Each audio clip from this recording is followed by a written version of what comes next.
Hello guys, in this video, I will show you how to connect Google Looker Studio to Shopify step by step in 2025. So let's get into it. Step 1. First, log into your Google Looker Studio account and on the home screen, click Create and choose Data Source. Step 2. We will search for a connector that works with Shopify. You can use third-party connectors like Supermetrics or Power My Analytics, as Shopify doesn't offer a native one. Step 3.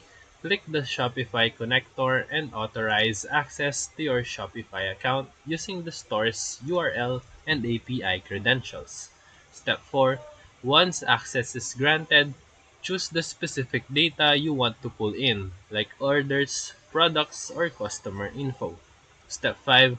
Click Connect, and Looker Studio will load your data fields. You can now begin building a report using Shopify data. And that's it.